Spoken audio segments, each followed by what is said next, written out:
Hello everyone, welcome to this, my second attempt at a decent poker video.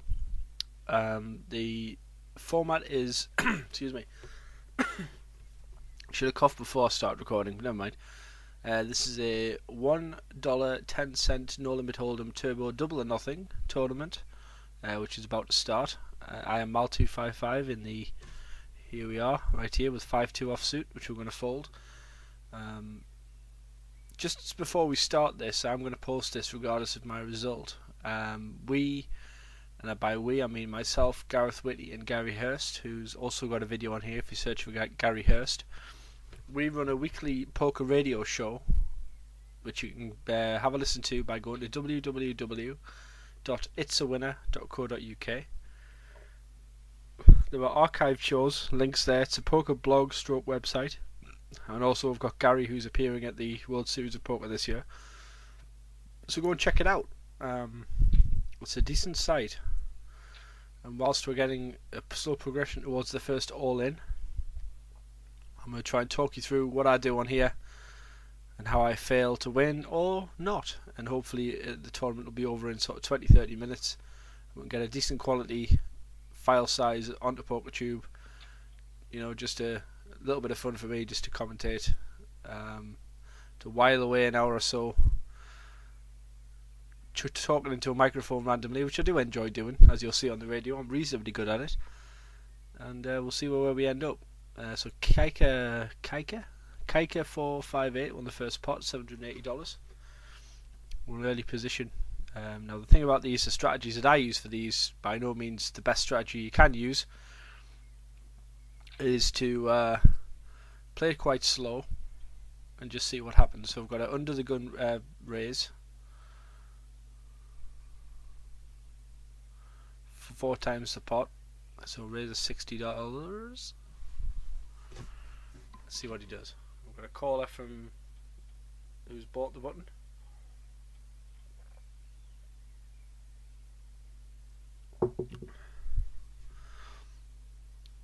Now, if John O's mate should have a, it's going to be hard for him to win any money off this flop. You've probably seen bet about 100, I thought, but 80 will do. That suggested me wanted to call, but he's took the pot down, 190. And we have 6 queen. And obviously each hand, as we move towards the blind, our position gets worse. So we, technically speaking, need to tighten up, but in this spot, certainly wouldn't be limping like Tuvali, who's from Moscow, and I'm going to bet that's in Finland. And let's see where everybody's from. We've got Herne there, which don't know where that is. Bremen, Germany. We have Brisbane, Australia. Buenos Aires, Argentina. Spain. So we've got Spain, Germany, Argentina, Australia, England. I'm assuming that's Cyprus. Oakden, that could be America or Australia. And Dobrich, which I should know where that is. So we've got an international field here in this double or nothing tournament. Unfortunately, the stakes don't represent the ease of online poker. I could never play with these people if it wasn't for the fine people that are Pokerstars. Now, has one of them got the flush or even the straight flush draw here? Any ace of diamonds, 5 of diamonds would give the stone cold nut hand. Something they've just got to think about if the pot starts to really grow, but it's going to be, unless one of them's got the ace of diamonds, it's unlikely that we're going to get a lot of action here. Now, I'm using the 4-colour deck and the black theme on Pokerstars. I think it looks quite nice. The reason I use the 4-colour deck is purely because I intend to play like quite a few cash game tables, which I'm going to do some cash game videos. And I don't want to get confused as to what I'm looking at. So technically, rather than worry about the suit, you just look at, is it a blue flush, green flush, etc. Now, ace-6 isn't a bad hand, but against it, you know, we can probably wait it out a little bit longer till we get a good hand, then look to get paid off. Early tells here is Tuvali seems to be a calling station, and he's not playing position well. Same with the, you know, there's quite a few callers here. This suggests they're quite weak. There's a saying in some of the poker articles that I write that if it's not good enough to raise, it's not good enough to call.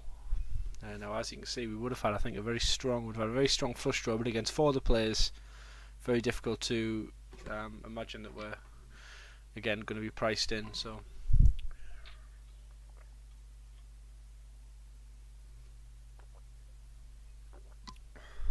At this part in a double or nothing sit and go, I wouldn't have wanted to pay $100.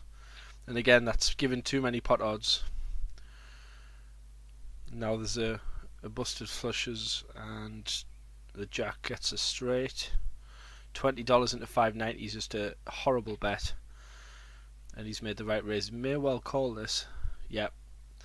Had the jack, so well played by Viren. He limped in with a 10 jack in middle position, so not brilliantly impressed. I've got a feeling this guy's going to call, but he's folded. Limped in with 10 jack. Not too bad, and called 100 with a draw, so he kind of got a little bit lucky there. It wasn't the best player, so both players, one to my left and one to my right, certainly seem to be reasonably, I would imagine, worse than me. One of them's got a slightly larger stack and the other one's feeling the pain a little bit. Now, it didn't show what he had, I don't think, in that hand. If it is, I didn't look at it. Let's have a look, see if I can. Just bear with me. Apologies, you can't see this. Yeah, he didn't actually. Oh, he had a pair of fives. Wow. So he had a pair of fives and he made all that action with all those overcards. So he's definitely a bad player. So we'll just for player position against him, we should do okay. Now, one thing I noticed about bad players, and I'm being sort of focused on him at the minute, but with Tuvali, I'm sure he's a new player and he's probably going to get a lot better. But when you go through the blinds here and you just see his stack sort of dwindle to what's going to be 6-7-5 in a minute, sometimes you can start to feel a little bit desperate when you've just started to play. That's a correct size raise from John O's mate from Brisbane, and Australia's got a very good poker players. Now he's had a 3-bet here from big loose and a small blind, so that really is technically a strong hand. So if he bets out here, John O's mate will probably fold, but it's a small bet after the flop. I think he's probably going to call this, yeah.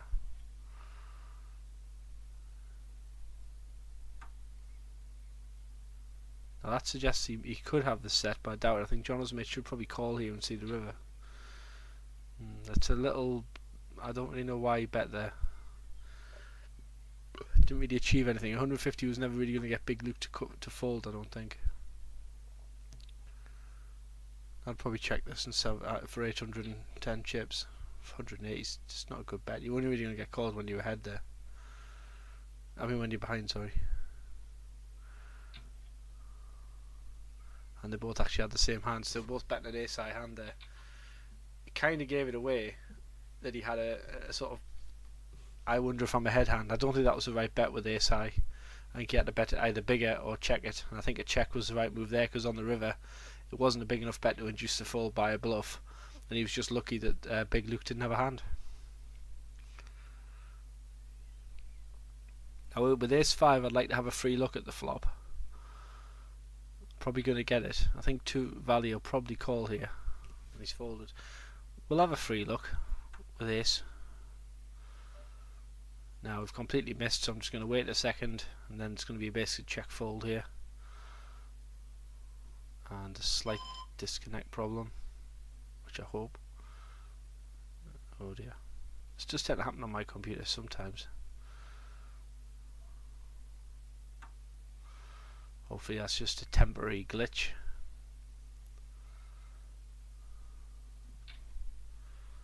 $60 into 105 should take it down. Oh, gets a caller. Oh, they're asking if I want to play. No, I don't. I forgot I was still in the hand. Okay, my computer's now just playing silly beggars with me. Fold. Press fold. Stupid. Hang on. 100% connection, so why is it being irritated?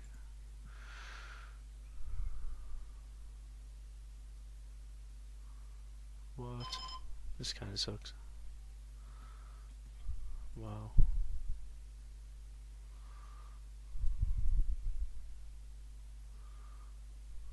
See if it says 100%. Come on.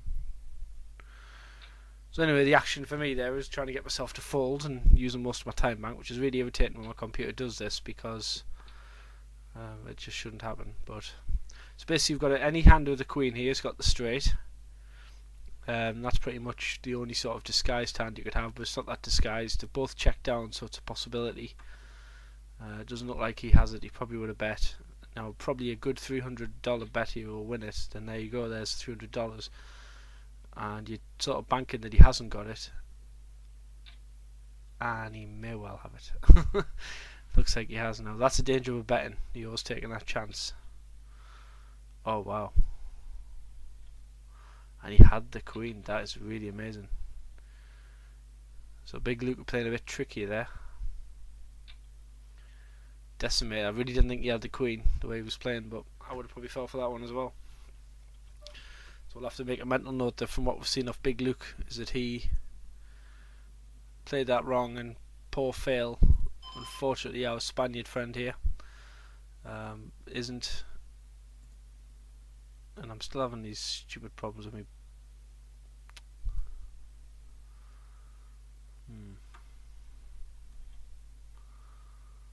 It's really getting on my nerves here. Terrible.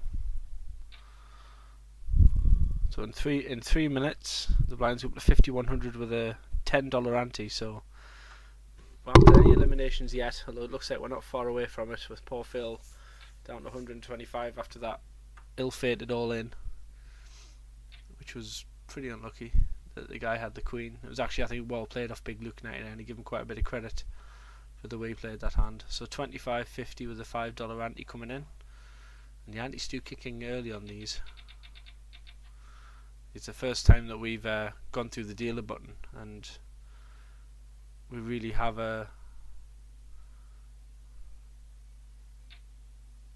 and he's gone all in. So we're going to fold and wait for a better spot to play. We haven't really had a decent cards yet, but we hopefully will get one in these positions that allow us to have to get a few chips, earn back what we've lost in the blinds.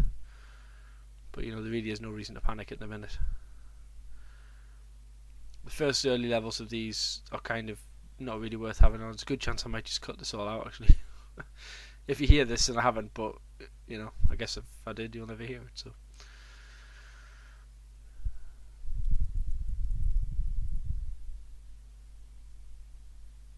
and one thing you'll notice I don't bother with is the chat function. At these levels, it's not really something I want to really get involved with, to be honest.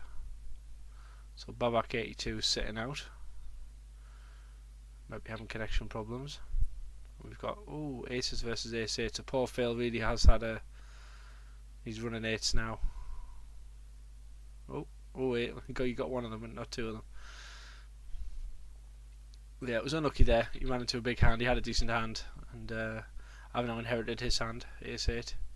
So I think he really poor Phil just missed out because he made a push when really you don't get the equity to push in these sit and goes. It wasn't a good spot. It was a bad play, and hopefully he'll learn from it. So we've got a min raise from early now with ace 8.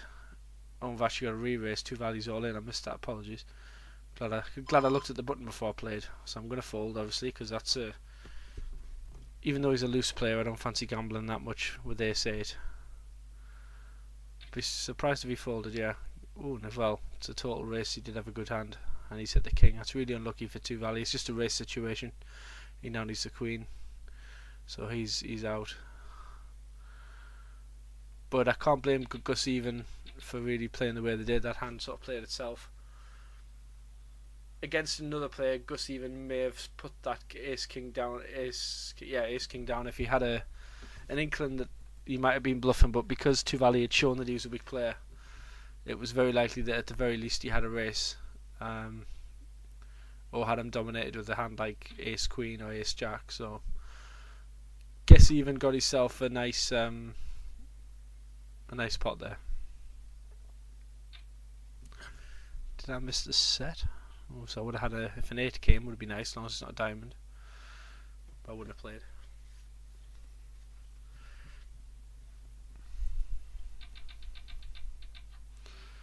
So ace 3 under the gun +2. You can technically call it middle position.